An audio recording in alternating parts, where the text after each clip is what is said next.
आज का दंगल हमें दुनिया में पिछले 2.5 बरस से चल रही ऐसी जंग पर कर रहे हैं जिसे खत्म करने की उम्मीद पूरी दुनिया कर रही है। लेकिन सबसे ज्यादा कोशिश हिंदुस्तान की ओर से की जा रही है। भारत के प्रधानमंत्री नरेंद्र मोदी देश के पहले ऐसे पीएम हैं जो यूक्रेन की यात्रा पर पहुंचे हुए हैं और यूक्रेन से बड़ी खबर इस वक्त की आ रही है। सीधे उसका रुख करेंगे। यूक्रेन के साथ भारत ने, हिंदुस्तान ने 4 अहम समझौते किए हैं। इस वक्त की सबसे बड़ी खबर, भारत यूक्रेन के बीच 4 समझौतों पर हस्ताक्षर हुए हैं। 4 ये महत्वपूर्ण समझौते हैं। कृषि और विज्ञान के क्षेत्र में सहयोग पर सहमति बनी है, जिसको लेकर भारत यूक्रेन आगे की ओर बढ़ेंगे। सांस्कृतिक सहयोग बढ़ाने पर भी जोर दिया गया है। इसी के साथ हमने देखा प्रधानमंत्री नरेंद्र मोदी ने किस तरह से बार बार उनकी ओर से ये संदेश दिया जा रहा है कि युद्ध किसी भी चीज का समाधान नहीं हो सकता।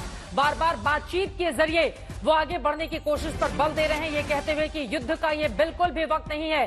लेकिन इन सबके बीच यूक्रेन का ये दौरा प्रधानमंत्री नरेंद्र मोदी का काफी ज्यादा महत्वपूर्ण माना जा रहा है, क्योंकि आपको बताते चले जब से यूक्रेन एक देश के तौर पर सामने आया है तब से लेकर आज तक किसी भारतीय प्रधानमंत्री का ये पहला दौरा है। भारत यूक्रेन के बीच 4 समझौतों पर हस्ताक्षर भी हुए हैं जो अपने आप में काफी ज्यादा महत्वपूर्ण माने जा रहे हैं। भारत के प्रधानमंत्री नरेंद्र मोदी देश के पहले ऐसे पीएम हैं जो यूक्रेन की यात्रा पर हैं। युद्ध के बीच पीएम मोदी के यूक्रेन दौरे पर पूरी दुनिया की निगाहें टिकी हुई हैं, क्योंकि इसके पहले पीएम मोदी जुलाई के महीने में ही रूस जा चुके हैं। पीएम के रूस दौरे की यूक्रेन ने आलोचना भी की थी, लेकिन आज प्रधानमंत्री नरेंद्र मोदी जब कीव पहुंचे तो उसी आत्मीयता के साथ राष्ट्रपति जेलेंस्की को भी गले लगाया और उनके कंधे पर हाथ रखकर युद्ध की घड़ी में संबल दिलाने की कोशिश की। पीएम मोदी के इस दौरे से यूक्रेन के आम लोगों में भी शांति बहाली की उम्मीद जगी है। तो संयुक्त राष्ट्र संघ ने भी कहा है कि अन्य राष्ट्राध्यक्षों की तरह पीएम मोदी के दौरे से उस संघर्ष का समाधान निकालने में मदद मिलेगी।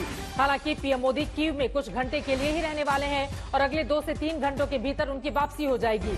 लेकिन इन सब के बीच यूक्रेन के राष्ट्रपति जेलेंस्की से उनकी मुलाकात पर सभी की निगाहें टिकी हुई थी। हमारे संवाददाता कीव में मौजूद हैं, उनसे भी जानेंगे कि इस वक्त वहां पर क्या चल रहा है। 4 महत्वपूर्ण ये जो समझौते हुए हैं उनके मतलब मायने क्या है, आगे आने वाले वक्त में इसका किस तरह से असर देखने को मिल सकता है। लेकिन उसके पहले ये रिपोर्ट दिखाते हैं आपको कि कीव की धरती पर पहुंचकर अब तक प्रधानमंत्री नरेंद्र मोदी का स्वागत वहां पर कैसे हुआ और युद्ध की विभीषिका देखकर पीएम मोदी ने क्या कहा। ये रिपोर्ट, उसके बाद दंगल में चर्चा की शुरुआत करेंगे।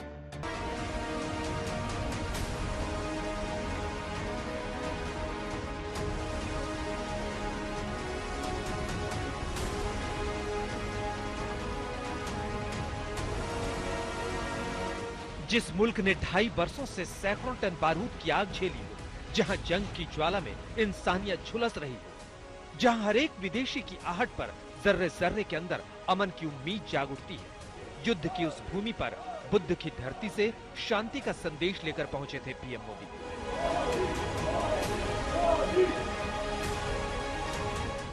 जहां 700 किलोमीटर के सफर के बाद स्टेशन पर पीएम मोदी का स्वागत हुआ, तो दूसरी ओर पीएम मोदी से मिलकर भारतीयों के चेहरे खिल उठे।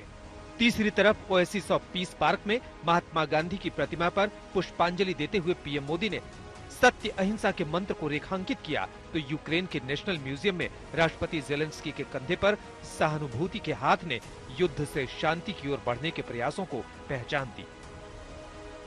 युद्ध में मारे गए बच्चों की मार्मिक यादों को देखकर पीएम मोदी का मन व्यथित हो गया। उन्होंने उन बच्चों की याद में एक खिलौना भी वहां रखा। पीएम मोदी ने सोशल मीडिया पर लिखा कि युद्ध बच्चों के लिए विनाशकारी है। पीएम ने उन परिवारों के साथ संवेदना भी प्रकट किया जिनके बच्चे इस जंग के शिकार हो चुके हैं। वही बच्चे जो पिछले 2.5 साल से युद्ध की विभीषिका झेल रहे हैं। भारत से गए एक दोस्त यानी पीएम मोदी की एक झलक पाने के लिए सुबह से लोग इंतजार कर रहे थे। आपका क्या नाम है? मेरा नाम सेवा है। मेरा नाम करीना है। मेरा नाम अन्ना है। मेरा नाम सफिया है। इन बच्चों की ही नहीं, यूक्रेन में रह रहे हर एक शख्स की ही नहीं, आज दुनिया के हर इंसान की यही चाहत है कि 30 महीनों से जंग की आग में जल रहे यूक्रेन में शांति लौटनी चाहिए। इतना ज्यादा एक तरह से मायूसी थी यहाँ पर। अब सर के आने से हमें लगता है कि कुछ पॉजिटिविटी आएगी हम सबके यहाँ पे। अभी हमारा 1 साल बचा है, तो उम्मीद है कि सर इस वॉर को खत्म कराने में कुछ करेंगे। और यहाँ पर कितने लोगों को उम्मीद है कि वॉर को खत्म कराने में कुछ भूमिका हो सकती है? बिल्कुल हो सकता है, ऑब्वियसली, यस। तो मुमकिन है। इंडिया से जो हमारे ये मोदी जी आए हैं मिलने आज जेलेंस्की से, मे भी हो सकता है कि आज वॉर का आखिरी दिन हो। शांति की उम्मीद में ही पीएम मोदी लगातार प्रयास किए जा रहे हैं, चाहे वो जून में G7 के मंच पर राष्ट्रपति जेलेंस्की से मुलाकात हो, या जुलाई में पीएम मोदी का रूस का दौरा हो, या फिर अब राष्ट्रपति जेलेंस्की से मुलाकात हो। पीएम मोदी की कोशिश दोनों मुल्कों को युद्ध के रास्ते से हटाकर अमन की ओर बढ़ाने की हो रही है, और यही उम्मीद यूक्रेन के नेताओं को भी है। Basic message for this century is very clear. India will decide the future of the 21st century. Probably Narendra Modi is a powerful man, and probably he can do something with Mr. Putin and convince him to leave us. Це легендарна людина, яка для своєї країни за всі роки свого перебування на посаді прем'єр-міністра. यूं तो फरवरी 2022 में युद्ध की शुरुआत से लेकर अब तक दर्जनों राजनेता और राष्ट्रीय अध्यक्ष यूक्रेन से लेकर रूस तक के दौरे पर जा चुके हैं, लेकिन शायद ही किसी ने शांति बहाली के लिए इतनी संगीन पहल की हो। यही वजह है कि संयुक्त राष्ट्र संघ के महासचिव एंटोनियो गुटरेज के प्रवक्ता से जब पीएम मोदी के यूक्रेन दौरे पर सवाल किया गया तो उन्होंने कहा कि हमने कई राष्ट्रीय अध्यक्षों को उस क्षेत्र के दौरे पर जाते देखा है। मुझे उम्मीद है कि इनके दौरों से महासभा के प्रस्तावों, अंतर्राष्ट्रीय कानूनों और यूक्रेन की क्षेत्रीय अखंडता को देखते हुए विवाद का समाधान निकालने में मदद मिलेगी। हालांकि पीएम मोदी और राष्ट्रपति जेलेंस्की के बीच की मुलाकात में शांति बहाली के अलावा किन द्विपक्षीय मुद्दों पर चर्चा हुई, इसका खुलासा नहीं हुआ, लेकिन यूक्रेन के पूर्व पीएम ने उम्मीद जताई है कि दोनों देशों के बीच आपसी रिश्ते मजबूत करने के कई मोर्चे हो सकते हैं। Може отримати міцний мир, який базується на справедливості, на стабільності і на довготривалості. А також на ключових позиціях статуту Організації Об'єднаних Націй на основі мир, на основі суверенітету, незалежності, цілісності. पीएम मोदी और राष्ट्रपति जेलेंस्की की इस मुलाकात का क्या नतीजा निकलता है, इस पर पूरी दुनिया की नजर है। उम्मीद है कि आपसी रिश्तों और कारोबारी समझौतों के अलावा युद्ध रोकने और शांति की दिशा में आगे बढ़ने के लिए की गई पीएम मोदी की कोशिश भी कामयाब होगी। राजेश पवार के साथ गौरव सावंत, कीव, आज तक।